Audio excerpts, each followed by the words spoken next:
drama. Radical rebel with the need to bomber. Fake MC, then I hang 'em higher. The mic is mine, time to paint the piper. Causing much mayhem, dropping drama. Radical rebel with the need to bomber. Fake MC, then I hang 'em higher. The mic is quicker, pick it up like.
Oh!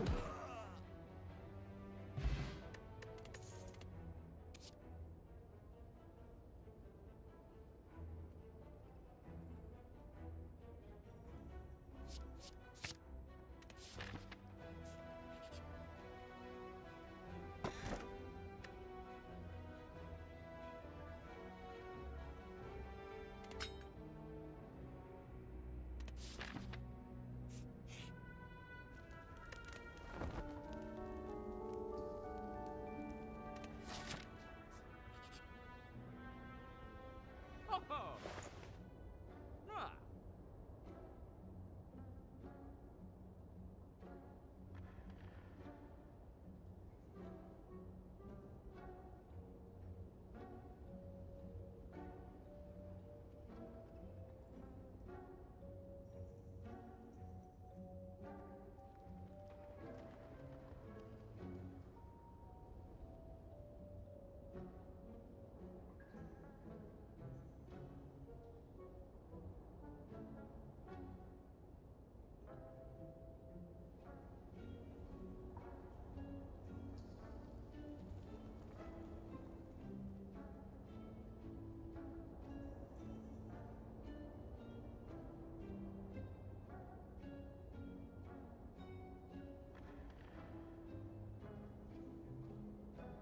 Oh!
Ah.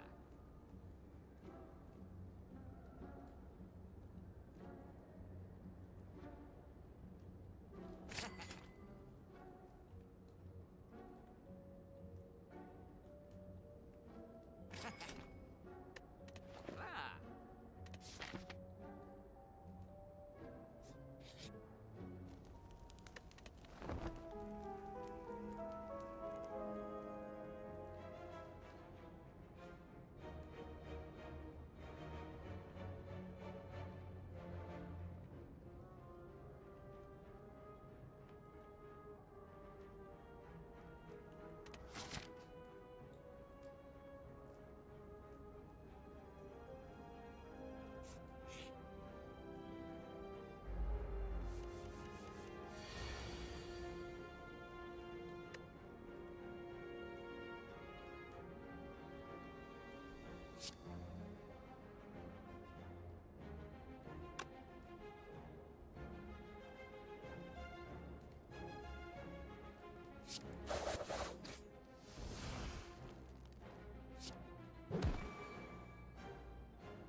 if you could turn back time?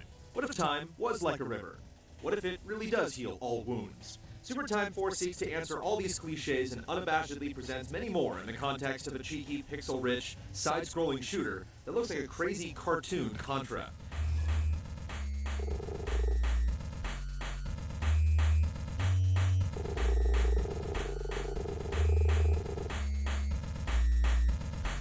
After discovering the secrets of time travel, Dr. Rapitsky assembles the Super Time Force in an effort to go back and fix the mistakes of history. Once you've completed the team's introductory adventure in the 1980s, you're then free to travel to different eras by choosing any stage you like, Mega Man style. You'll attempt to save the dinosaurs, unlock the secrets of Atlantis, and visit a Mad Max version of the 90s gone wrong, fighting through 6 different ages before unlocking a final boss zone. Where Mega Man has you taking weapons from defeated bosses, Super Time Force has you seeking out and recruiting new members of the team, many with humorous and referential names like Jeff Leppard and Dolphin Lundgren. Your initial trio eventually grows to a dozen fighters, each with their own unique weapon. Merlin casts spells that transform enemy soldiers into woodland creatures. Jean Rambeau boasts a powerful machine gun, and Melanie Gibson blasts a wide spread with her shotgun. Everyone has a standard shot and a charged attack, and they can differ quite drastically. Where Super Time Force gets a little crazy is in its ability to rewind and add to the timeline as you run through a level. If you die or simply want a do-over, you can scroll back and drop in as a new character, and thanks to your scientific time powers, your previous soldier's actions will play out alongside of you, just like the run you made with the previous dinosaur and anyone else you've thrown at the level so far. If a team member gets killed and you rewind to prevent their death, you can absorb their charge attack, combining powers and letting you absorb an extra hit with their time armor.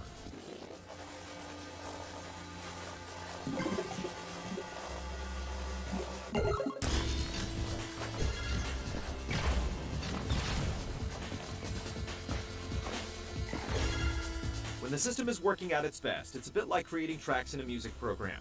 You might send Shieldy Blockerson to clear a path through the gunfire, providing a solid baseline so the sniper or heavy gunner can follow through to deal out some damage. To keep from being disqualified by the ticking clock, you can have one character explore side routes to grab bonus clocks and collectibles, then rewind and forge ahead with the second person. Setting up the right sequence of events can create a perfect harmony of soldiers playing different roles, and watching the replay after a level is a fun reward.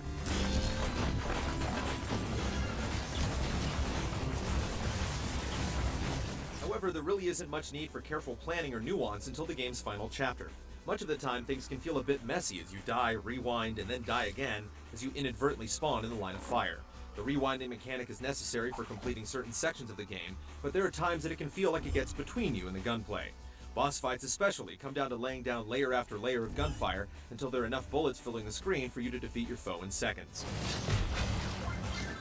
Depending on your personal sense of timing, your first time with Super Time Force should last about 3 to 4 hours. At any time, you can return to these levels to gather collectibles, and completing the game unlocks Super Hardcore Mode, which requires you to rescue any fallen teammates before you can use them again.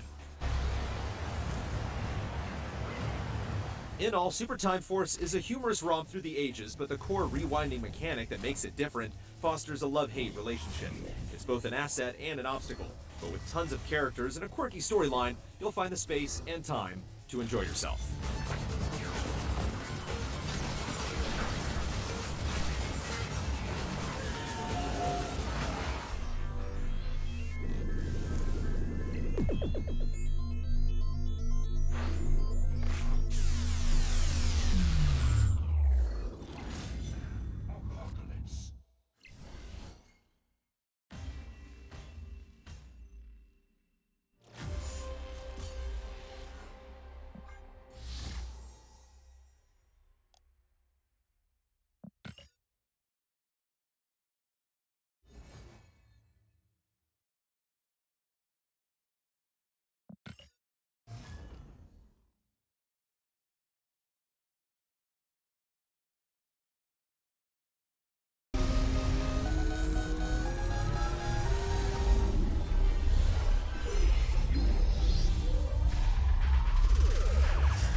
To make my mark, to find adventure, but instead, adventure found me.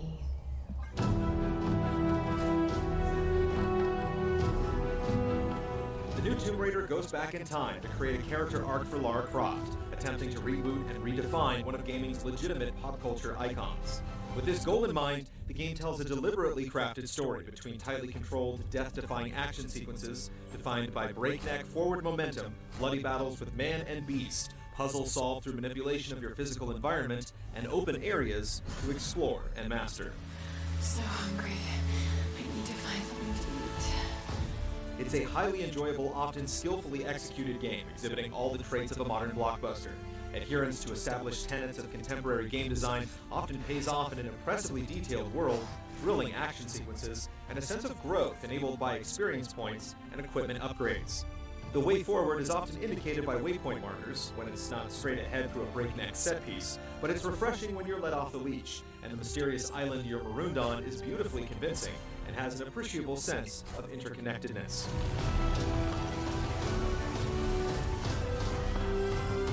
Trekking the treacherous path of the AAA action game doesn't lead to any fatal missteps, but there are a few stumbles, and one particularly surprising pratfall. In spite of the developer's intentions and the vulnerability displayed by the heroine in cutscenes, the game struggles to render her as a believable human character. With her friends kidnapped and after suffering grisly and sometimes interactive physical trauma, Lara must avoid confrontation early in the game. Her hands are literally tied during her first encounters with the island's violent and menacing scavengers. But the moment the player is handed a gun, this frightened would-be explorer instantly transforms into the alpha predator of Headshot Island.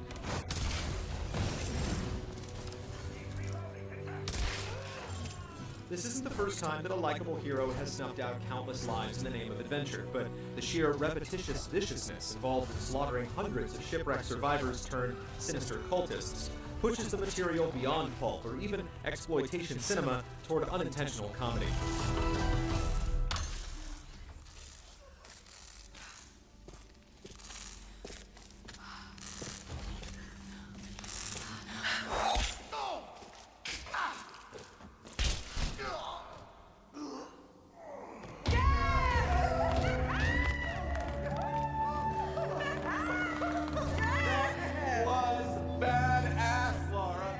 Lara feels preternaturally skilled at killing, and while she's clearly emotionally shaken when she's forced to kill her first animal, Sorry. subsequent killings treat furry bodies and human skulls like piñatas filled with experience points.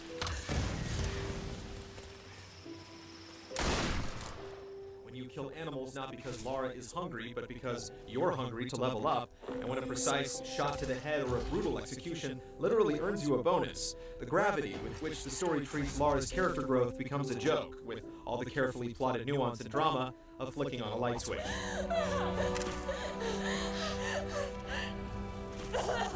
Of course, as long as you're inured to virtual violence, it's still quite fun.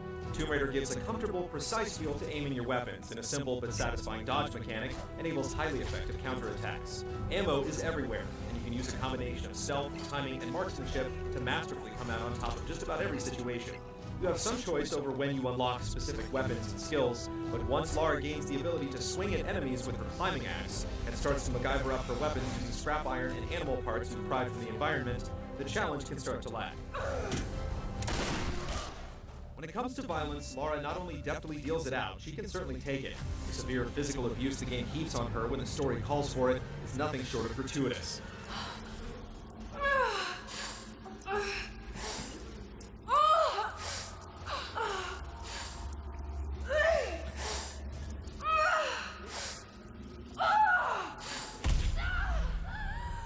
However, her physical ability is only hampered during very brief, story-dictated moments. And more than a survivor, she ultimately feels superhuman. She's a video game hero, after all, and one with regenerating health.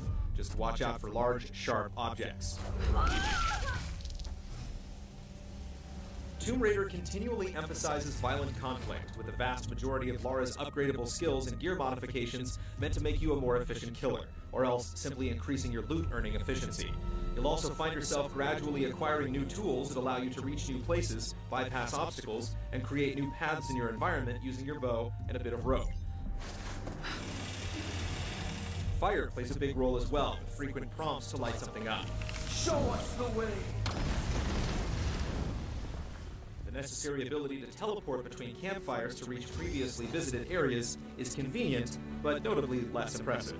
Your gradually increasing mastery of the island landscape is one of the game's biggest thrills, but while the satisfaction of finally being able to get where you want to go is tangible, the rewards you'll find in previously inaccessible places, documents, relics, or pointless GPS collectibles, feel like throwaways. Finally, the handful of optional tombs features some of the game's most interesting puzzles, but really there isn't a whole lot to them. But while it's a minor element, tomb raiding is compulsive and a welcome break from headshotting, even if the treasure chest at the end holds nothing more interesting than an above-average chunk of XP and salvage. I hate tombs. A few things about the new Tomb Raider come across as a wasted effort. The story of Lara's transformation is sabotaged by the gameplay, and is frankly a little dorky, with an after-school special-style multi-ethnic cast filled by lame stereotypes like angry black woman and scrap-happy Scotsman. You guys should me go wander off. We need to find them.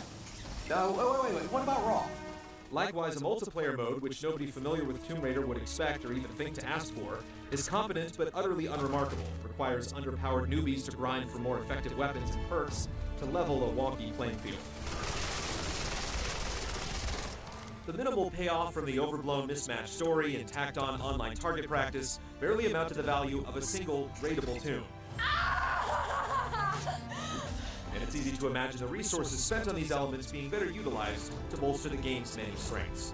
There's no doubt this heroine has prowess and potential, and there's a substantial and enjoyable adventure here. But the top of the AAA summit hasn't quite been reached in a single game.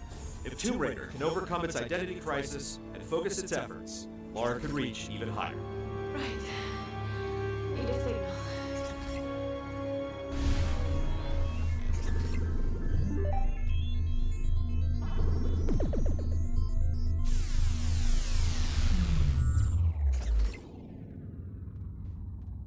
And other GT shows and game reviews on the GT Originals iOS app, available now on the App Store.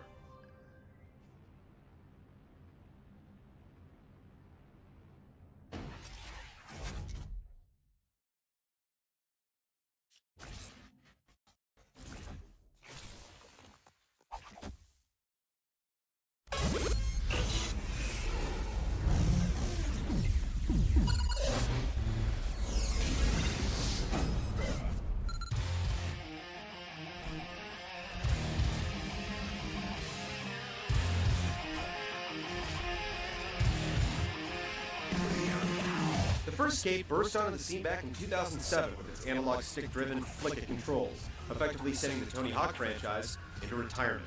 It was an incredibly realistic take on the sport, but its bag of tricks was a bit empty. 2 years later, Skate 2 remedied that issue and many more, resulting in a much more complete game. Here we are a year later, and Skate 3 is already about to drop in. With so little time in development, is it starting to fall into the same pattern that sent the Hawkman games crashing to Earth.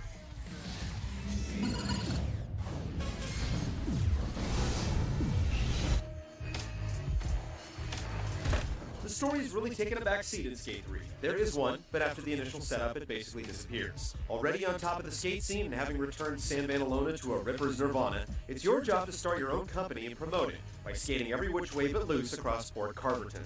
In contrast to the previous games, there are no cops or security guards to rain on your parade. As you complete objectives, a board sales tally keeps rolling up, and with each milestone, you're allowed to add a new member to your skate team. These teammates ultimately become your allies in some missions, and while you can change their physical features, clothes, and gear from an impressive list of licensed products, they all technically have the same stats. Skate 2 really packed the house with its list of modes and options. Compared to most sports games that have only been around a couple years, it was impressive. So it stands to reason that there wouldn't be a whole lot added to the design just 12 months later. That is definitely the case, as the one big change comes in the form of a multiplayer campaign. Now your friends can join you in completing both cooperative and competitive missions, and small board sales bonuses are awarded for finishing them off this way. It's decent incentive to be more social with your play, and some missions really shine when playing with humans versus the computer. There's nothing out of the ordinary with the objectives themselves. They're downhill death races, own the spot or lot, film and photography sessions, street and vert contests, one-up where you go head-to-head trying to land the best trick, pro missions where you rub elbows with skating's biggest and brightest, the Hall of Meat where you bail for points, and team-related challenges. With so many board sales to rack up, even a dozen or so objectives eventually run out of steam. This is really just the beginning of what Skate 3 has to offer. You can build your own parts and share them using a simple interface, or create and upload footage to the skate.feed service utilizing a limited editing tool. Best of all, if you appear in someone else's video that gets some traction on the service, you're rewarded with royalties that give you even more board sales. The mission map is both a blessing and a curse depending on your perspective. It allows you to warp to any objective, but it can make the game feel like a string of menus instead of a cohesive whole. Thankfully, the free skate option is there to let you session to your heart's content. As you might expect, selling planks unlocks everything in the game from new spots and missions to clothing and equipment. Skate 3 is definitely stuffed full of options, but other than the rewards you're given for working and sharing with others online, there's nothing here that you haven't experienced in prior skateboarding games. The lack of offline co-op is a blemish, and overall the series is starting to fall into the same trap as other franchises that must endure perennial releases.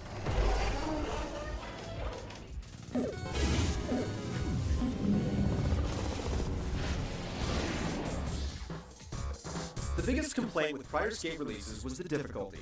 It was toned down in Skate 2, eliminating a lot of the challenges that asked you to perform very specific tricks on particular obstacles, and that aesthetic is carried over to Skate 3. You now have 3 different difficulty settings to master, with normal providing little resistance, and the highest setting being just about right. There are definitely some coding snafus here and there, as you'll occasionally complete missions without even doing what the game asks. But overall, it's accessible to a far wider audience. The flick of controls still feel intuitive and realistic, and with most of the missing tricks from the first game already added in Skate 2, dark slides are the lone noteworthy addition. Because there are only so many ways to move an analog stick, it can still be difficult to pull off the exact trick you want, but that's not really required to move forward. It's a worthy trade-off, as there's no denying the connection that you feel between the controls and what your virtual skater performs on screen. Maintaining your speed while riding ramps and pools is still a challenge, and things get a little too loose when you gain a lot of speed, but otherwise, it's basically found the sweet spot in terms of control and intuitiveness. In Skate 2, you were finally able to leave your board and run on foot, but the controls were absolutely abysmal. This has been vastly improved in Skate 3, and in conjunction with dropping session markers, it makes navigating the environment and completing objectives much less of a headache. Despite all the refinements, Skate 3 is still a fairly complicated game to control.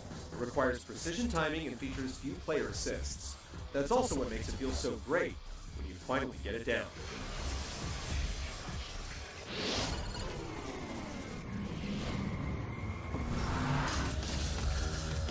The original Skate held its own where production values were concerned, but Skate 2, and now Skate 3, features minimal visual or auditory enhancements. Utilizing the same engine, you get the same good and the same bad. Animation is still the highlight, with skaters reacting to each jolt no matter how minor, and the tricks look absolutely ace. Unfortunately, it doesn't always hold under the strain of drawing the sprawling environments, and you'll see various anomalies like stickers suspended in midair that pull you out of the experience a bit. The best addition to the presentation is the ability to adjust the default camera to a more pulled-out view, eliminating the issue of not being able to see the terrain in front of your skater. The soundtrack is comprised of almost 50 licensed songs, and the selection runs the gamut. Whether you like hip-hop, punk, indie, or the classics, there's something for everyone. The sound effects really hit the mark with countless varieties of your wheels clacking along the environments, but the voice acting is flat. I haven't seen him forever. Actually, I got somebody I'd like you guys to meet. Let's roll over and meet my boy Caleb. That's what you get when you have real skateboarders voicing themselves. Skate 3 reveals its one-year development cycle in many ways, but it's also the best game in the series. Most of the rough edges have been sanded down to provide a much smoother experience, and providing incentive to play and share with others makes you look at the game in a different light. Yet there's no denying that it's a little too close for comfort to the prior release. If skateboarding is your way of life, then buy without pause, but the more casual player should give it a rent to make sure the enhancements warrant the cost.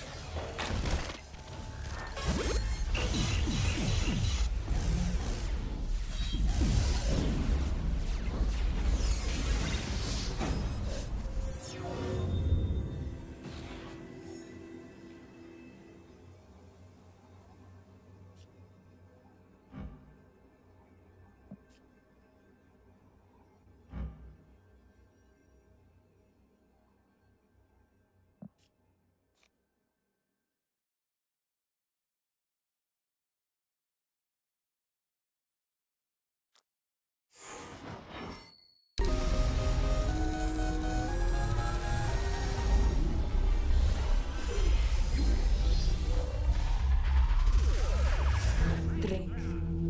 This is a poison for the weak. Only the strongest will survive it. Just when it seemed we were out of the woods with fall releases, along comes Far Cry 3, dropping players into a massive open world full of modern-day pirates, vicious wildlife, and intense storytelling. Is this the tropical getaway you need to avoid the winter blues, or is it just a bad trip?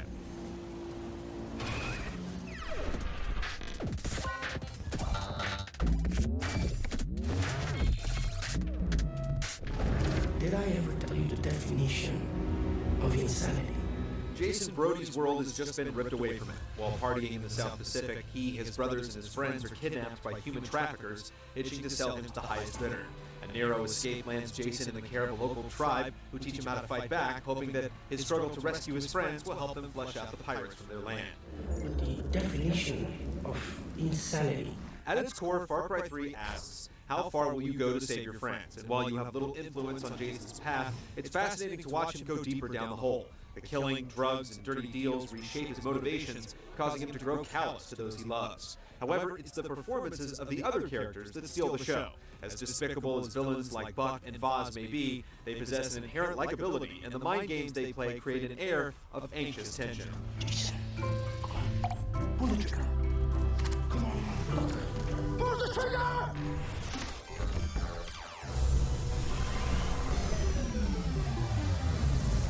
That is what they teach you in the army. After a few tutorials, Far Cry 3's Island Sandbox opens up to tackle however you please. Like Assassin's Creed, you reveal sections of the map by climbing radio towers, and your successful attacks on enemy outposts determine whether an area is patrolled by pirates or friendlies. Clearing these hotspots unlocks all kinds of quests, including assassination jobs, hunting missions, races, and specific villager requests, like finding a couple's daughter or searching a plane wreckage for survivors. Arcade-like trials challenge you to rack up high scores with blue barrels to extend your time, some focusing on stealth takedowns, while others will have you running down pirates with a car. Plus, there are minor diversions like poker games and knife-throwing competitions.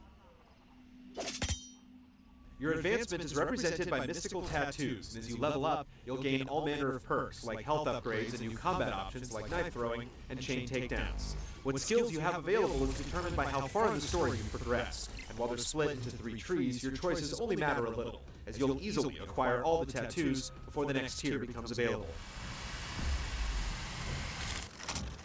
The full map is absolutely massive, but the jungles, mountains, and beaches can start to feel samey after a while.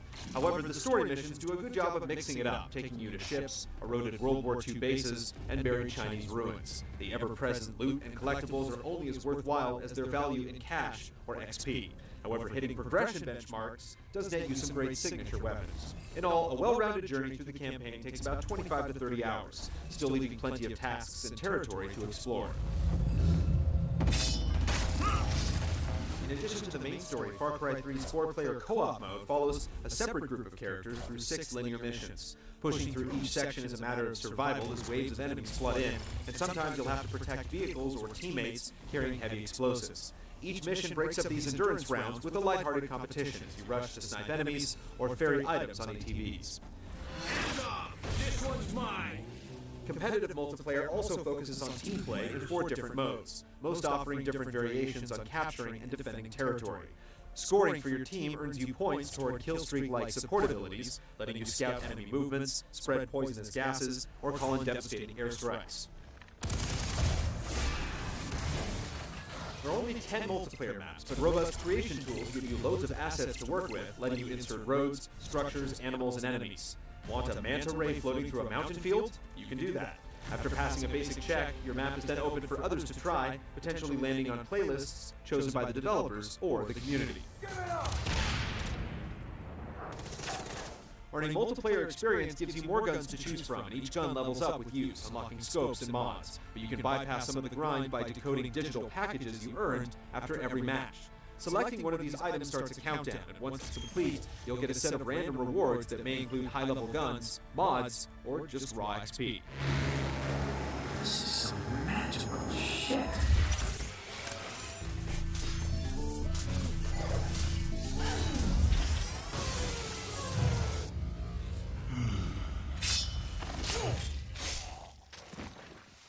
Far Cry 3 gives you a huge toolkit of options to play with, but primarily rewards you for stealth. Intuitive meters above enemies' heads and sound effects indicate when you've wandered into the line of sight, and you can mark enemies to track their movements even while sneaking through cover. There's a lot of potential variety in your approach, and every enemy outpost is designed with different opportunities to exploit. Do you try to sneak behind and stab each enemy, take them out with a silenced weapon, or disable the alarm and bring out the C4 and flamethrower? What happened to the other? To get across the miles of terrain, you can jump in cars, boats, or even hang gliders, and conquered outposts serve as fast travel points. Navigating to new territory can be a pain though, as the game only provides a distant waypoint rather than highlighting the winding roads needed to get to your destination, which can lead to either constantly referencing the map or accidentally driving off cliffs.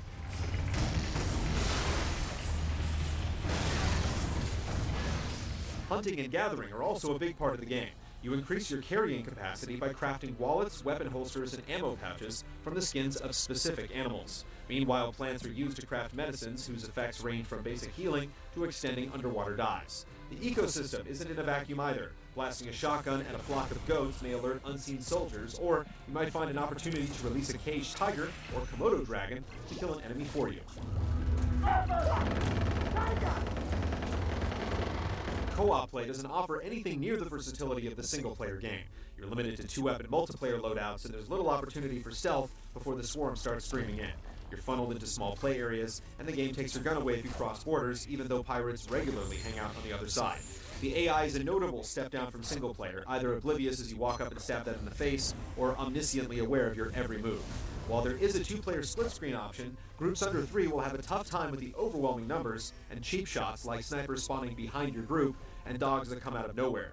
Plus, co-op play is full of constant glitches and technical issues. There are moments when it can all be fun, but they're often too punctuated by utter frustration. But is this not fun anymore? Have I failed to entertain you? The competitive multiplayer fares a bit better, even if it's somewhat routine. Both modes share the battle cry mechanic, allowing you to occasionally boost the speed, health, and accuracy of nearby teammates, although clicking both sticks to do so is a little awkward. Likewise, the need to mash a button to delay bleeding out quickly grows tiresome. Damn pirates, they are scum.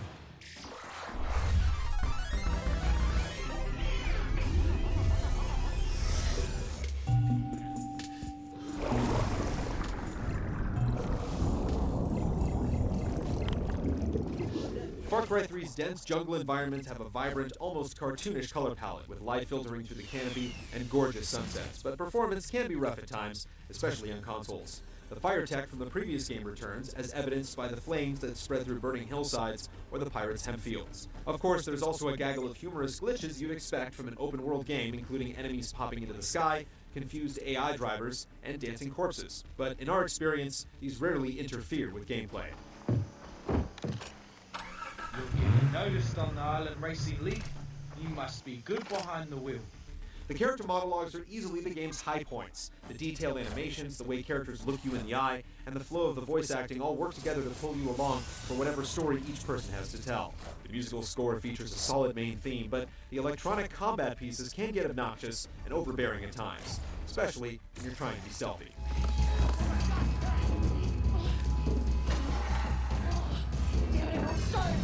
We spend our whole lives holding back. Imagine how quickly you can succeed if you just take what you want. There are miles of terrain to discover in Far Cry 3, filled with numerous trials and objectives to explore at your own pace, and an excellent sense of connection with the game's unhinged cast. The co-op and competitive multiplayer components stand as comparative low points, but chances are you'll be so busy trekking through this vast land that you'll likely write them off as just another symptom of jungle sickness. This is some heavy shit, man!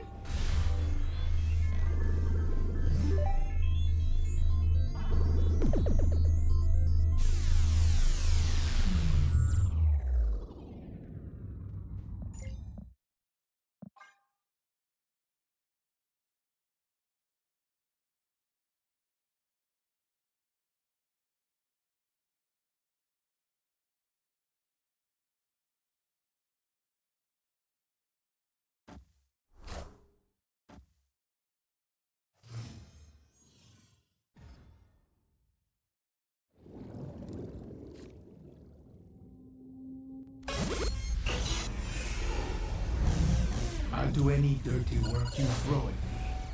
But you let me know anything, you hear? Here we are. Panau Islands.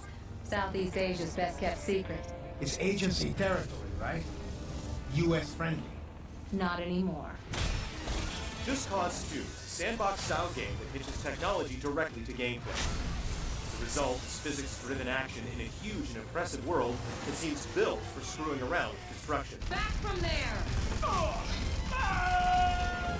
Even if the job comes with a few strings attached, being a CIA operative with unlimited license to kill, maim, and blow stuff up is still very appealing.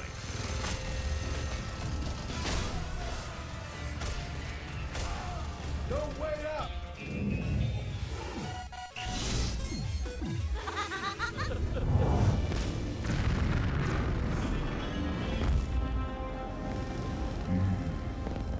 Big guns for such a small island.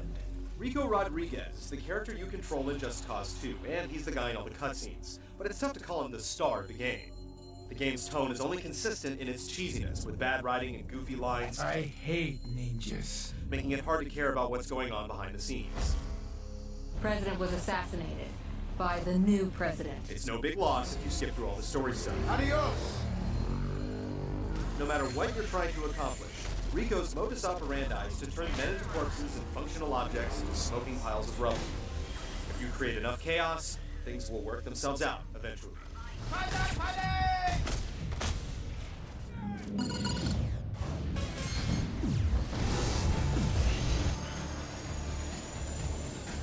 Just Cause 2 takes place in a fictional island nation in Southeast Asia known as Panam.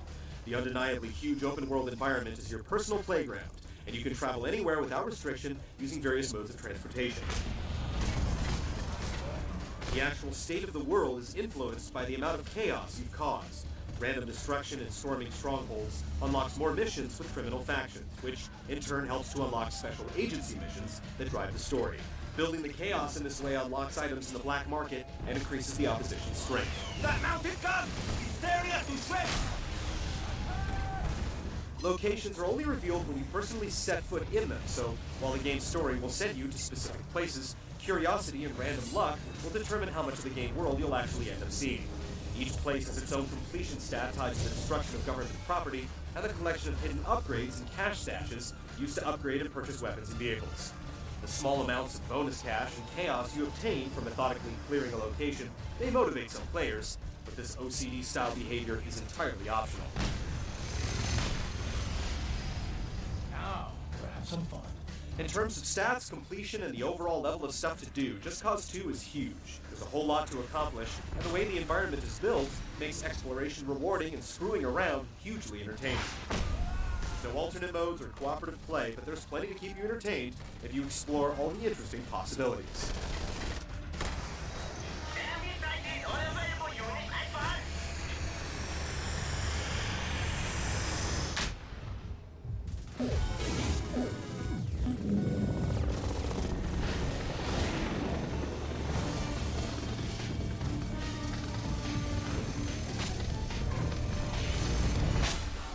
Options for causing death and destruction. You can equip a wide assortment of firearms, including all the usual suspects, submachine guns, shotguns, and a high-powered revolver. Ha! They cannot stop us! But none of these weapons can match the utility and power of the grappling hook, which can help you hijack vehicles, yank annoying enemies off ledges, or attach just about anything in the world to anything else for interesting and entertaining results.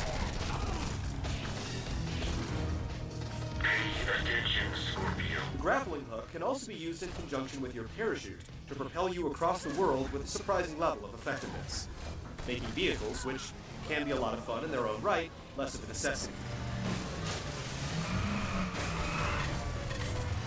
While there's a lot of crazy and entertaining stuff within the realm of possibility when you've taken some time to master the fairly complex controls, there's often a noticeable gap between what's fun and what's effective. There are all kinds of shenanigans you can pull off on your enemies by tethering things together, but it's usually easiest to just walk in and shoot everybody with your preferred weapon. The gunplay is certainly decent and benefits from generous auto-targeting, but the game loses a lot of its unique feel when it's played like a standard shooter. A relative scarcity of ammunition and grenades can create awkward breaks scavenging for a new weapon or the right type of ammo. That'll come in handy. These issues only really apply when you're trying to progress through the game's story. Missions can get very challenging as the game progresses, giving you less room to screw around if you want to succeed. And they soon start to feel more like obligations than opportunities. Just remember, they can make you do missions, but they can never take away your freedom. Mind if I borrow this? Come on, little buddy. Get some.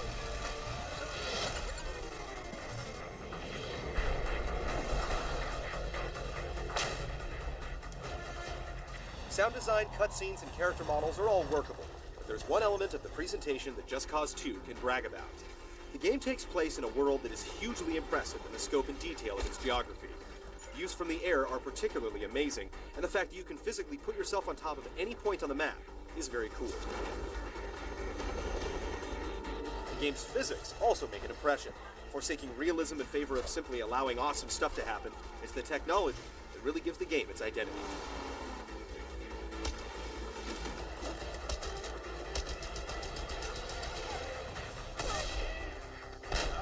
That's gonna hurt the big man's ego.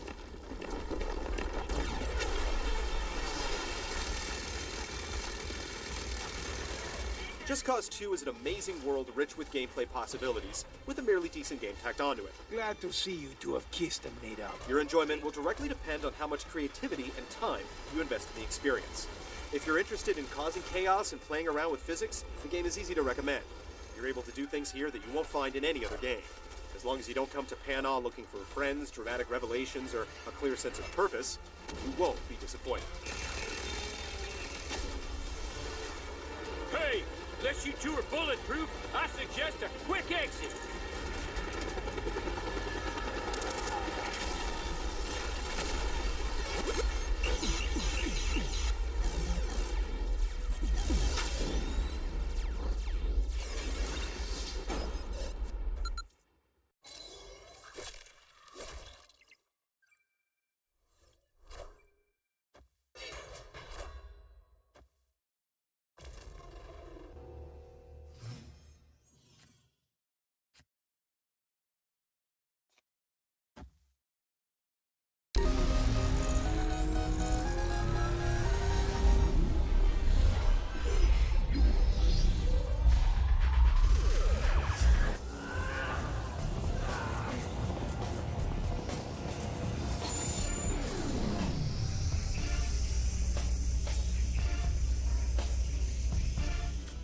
Flashback: The Quest for Identity, released in 1992, throws players into its world with little backstory. You awaken in a jungle, unaware of the broader conspiracy that eventually reveals itself. There's a pronounced element of danger, since you're less capable than the typical video game hero. Falls can be fatal, and character movement conveys a convincing feeling of weight, giving Quest for Identity a sense of physical reality that was rare at the time, comparable to the visionary work of Jordan Mechner, creator of Prince of Persia. Decades later, a full remake attempts to capitalize on these same strengths.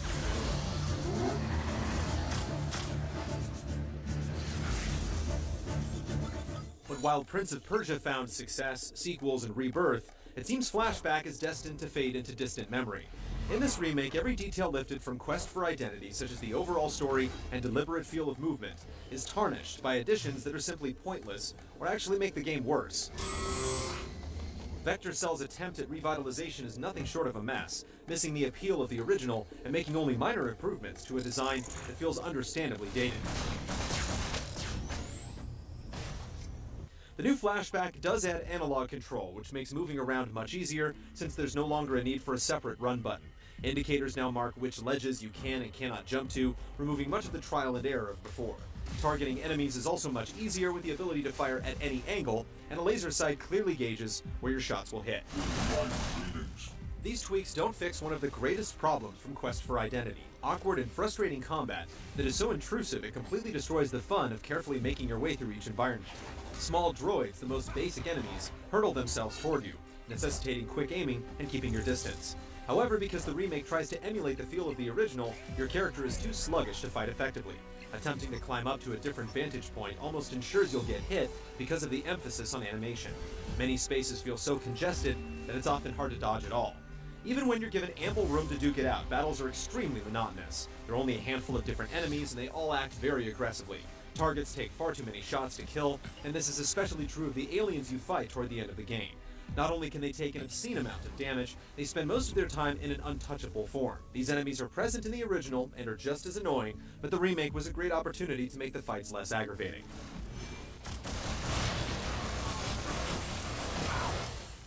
Some of this tediousness would be fixed if your character had more versatility in combat, but you're primarily stuck with the pistol and grenades throughout the entire game. While the pistol is at the very least a reliable weapon, grenades are practically useless during battle since you have to awkwardly aim them with the right stick. I need urgent medical assistance here. Almost equally worthless are so-called skills, which you gain by leveling up. Each level nets you points that you can put into one of three categories: accuracy, technology, and stamina. By putting points into them, you gain benefits like increased health, reduced fall damage, and improved chances for critical hits. The problem is none of the skills offer immediate or obvious advantages. For example, when you put a point into the stamina tree, you're never told how much health you've gained.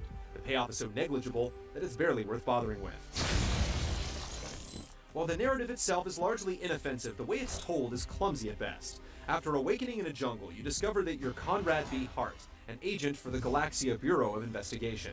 Your memory was wiped, and you now have to figure out why. Instead of slowly uncovering a well-layered mystery, you'll know how the story will end halfway through.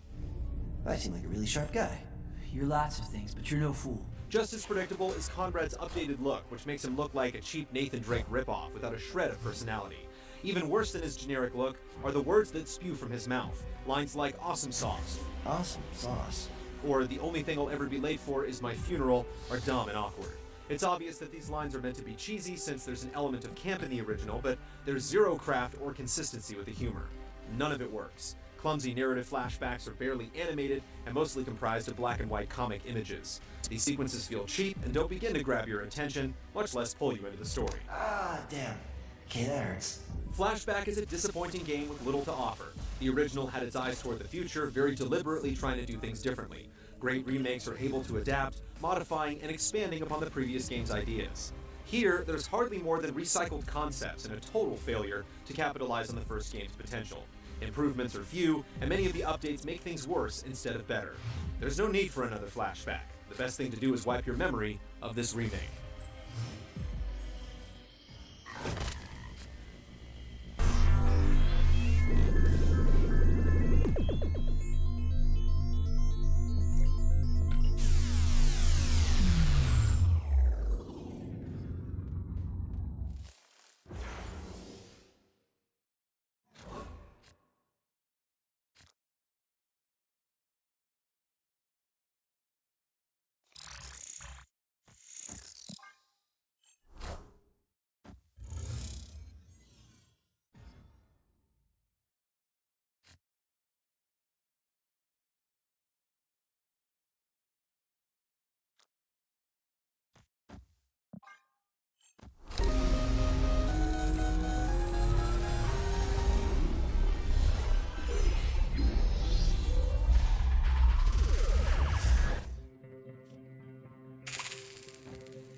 Gods Will Be Watching has many great ideas, but it completely misses the mark with almost every one of them. The game tries to present complex moral quandaries, but then erodes their value with endless repetition. In an effort to make its various situations tense and thrilling, Gods Will Be Watching instead destroys everything it wants to accomplish through randomization and poor design.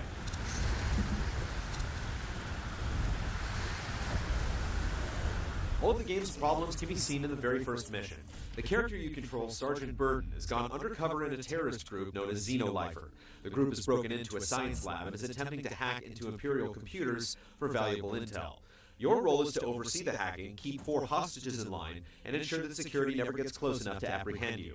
It's a lot to handle, and there's room for a variety of approaches. You can pacify hostages by talking to them, kick them so they remain obedient, or even kill one to scare the others. There's no binary morality at Gods Will Be Watching. You're not necessarily aiming to be good or evil, and the game doesn't reward you for either approach. Instead, you're only trying to accomplish the mission using whatever means necessary. It's admirable that the game pursues ambiguity, but everything ends up being too vague as a result. For example, it's hard to know what exactly will set the hostages off. In the half dozen or so times we played the first mission, the hostages would sometimes stay relatively calm throughout, and other times would successively run for their lives for no discernible reason. After finally completing the mission, it was hard to tell what we did right versus the other failed attempts. It makes sense that the hostages are unpredictable, as they would be in a real situation, but it also makes victory seem like luck, rather than the result of a calculated approach.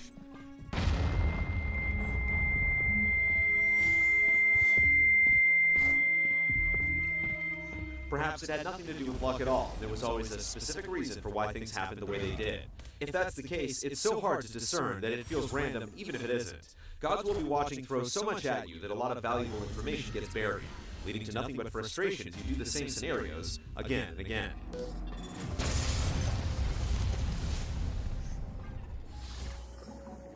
Worst of all is the 5th mission, where you're stranded in a desert with a group of soldiers. Your goal is to find your home base, located somewhere in the randomly generated wasteland. As you explore, you have to make sure that everyone remains hydrated, well-rested, and that you have enough ammo to take on any hostile forces. Additionally, scouts must be sent ahead of the group to see if there are any enemy bases nearby. If you don't diligently use the scouts and happen to run into an enemy base on accident, it's game over. Scouts are essential, and it feels practically impossible to make it through the desert without them.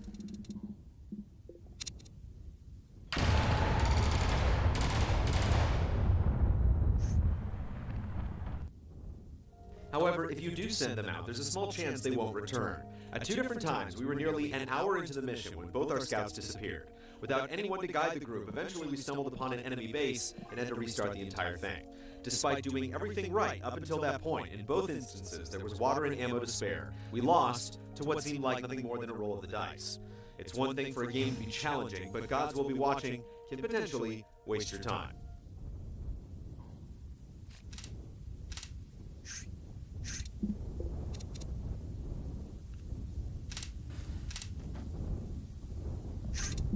What makes the infuriating missions even more unbearable is that your choices have no consequences. During most missions, your method will determine whether or not important characters live or die.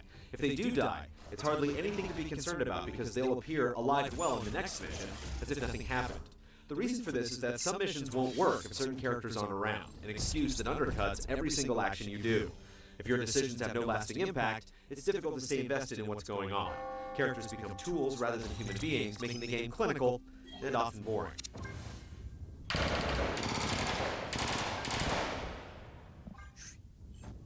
Gods Will Be Watching strives to be meaningful. The story ruminates on how hard it is to find purpose in a world where things are often outside of our control. Many may never get a chance to appreciate that message, since the game ruins its own potential. At no point does Gods Will Be Watching make the struggle worth the effort.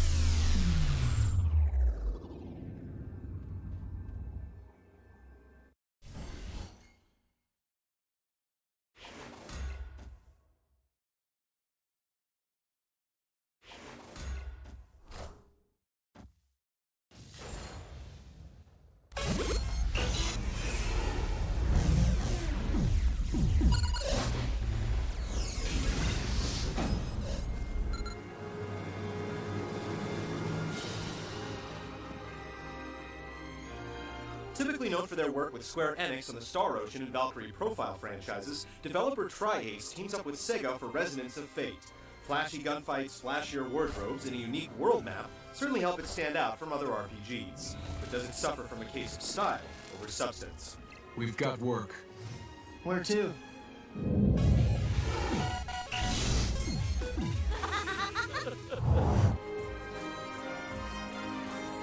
Resonance of Fate is set in a future where the planet has been ravaged by devastating climate changes, pushing humanity to the brink of extinction.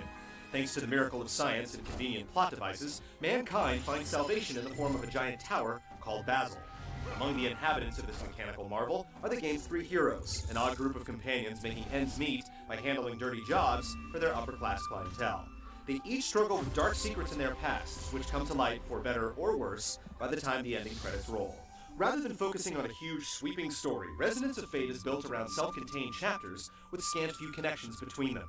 There are hints of a grander scheme in the cutscenes, but it doesn't come full circle until late in the game, and it's certainly not a driving factor in the story. This would be okay if the individual chapters stood fine on their own, but they aren't really very memorable. How sad. It seems like such a waste.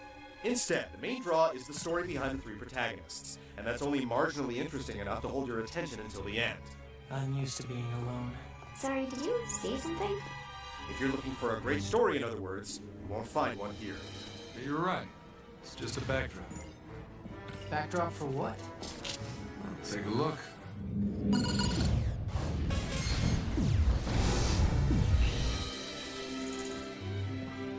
Resonance of Fate is anything but ordinary. This is first apparent the moment you step out into the world map, which is built from colored hexagon spaces that you have to clear out in order to progress.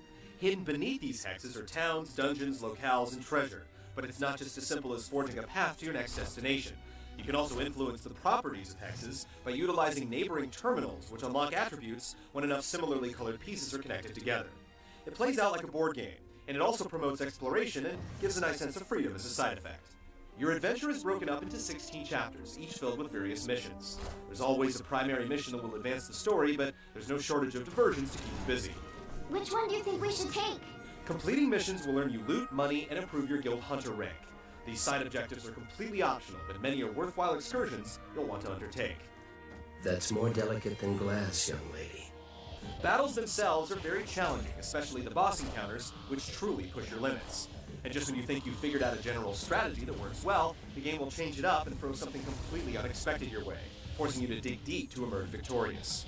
The challenge can be brutal, and you'll often feel like you're on the cusp of throwing in the towel, but clearing these hurdles delivers a sense of accomplishment rarely experienced in games nowadays. Should you fall in battle, you have the option to retry for a small fee, and if you go completely broke, the game cuts you some slack. Damn you! Damn you, woman! It's not all work and no play, however. There's also a strong focus on character and weapon customization, which works as a good contrast to the game's more demanding elements. It's rare to see a Japanese RPG give you such a degree of freedom to express your personality, and it's easy to become a compulsive shopper trying to obtain the latest fashion for your trio. Though not quite as addicting, enhancing your weapons with upgrades is a more relevant hobby if you desire to make any headway. Attaching odds and ends to your guns in a puzzle-like manner is a fun way to liven up a typically boring but essential task. I at least learned to cook. I'm worthless in the kitchen. Clearing the story takes about 35 to 40 hours if you stick to the bare-bones tasks, but it can easily spiral into 50+ if you tackle the optional missions. Enormous and insignificant at the same time.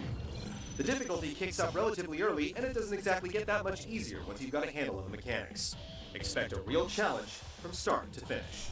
I don't think so!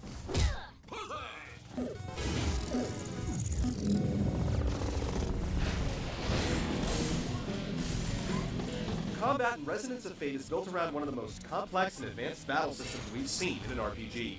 It's a hybrid of real-time combat and turn-based mechanics, so it's really unlike anything that's come before.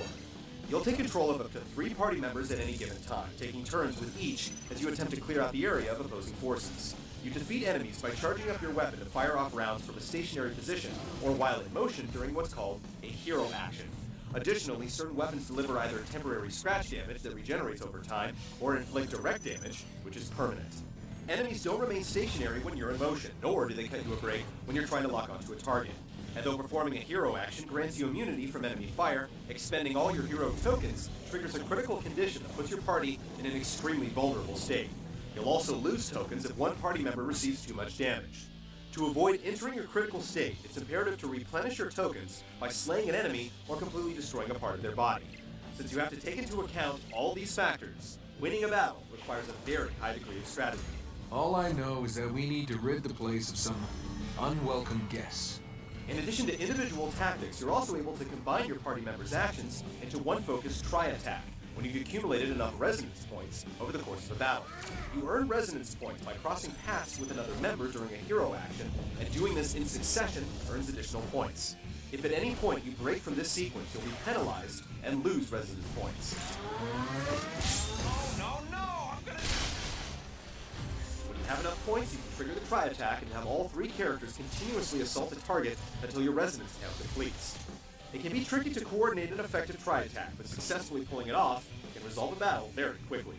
There's an incredibly high learning curve to overcome, and getting adjusted to the battle system is very taxing in the early goings. But once you clear that hurdle, combat in Resonance of Fate is gratifying till the very end. Yep, time for some spelunking.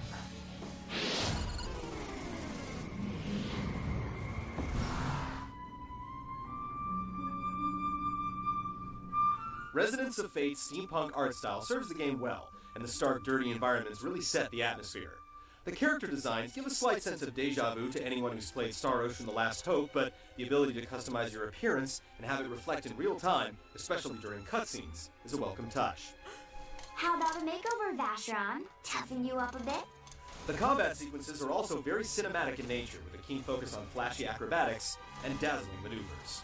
There are several good performances from the cast as well. The delivery is typically spot on, despite some cheesy writing. This one is for happiness.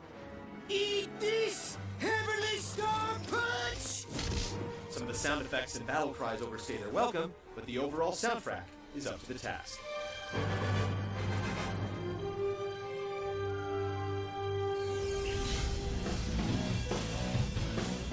It's clear that lots of thought and attention went into every facet of Resonance of Fate. It's a very challenging experience that will reward players with the desire and endurance to reach the end. That being said, the difficulty and complex battle system will definitely turn off those who aren't accustomed to a game that pushes back so often. If you're looking for an RPG that breaks the norm, Resonance of Fate deserves a look.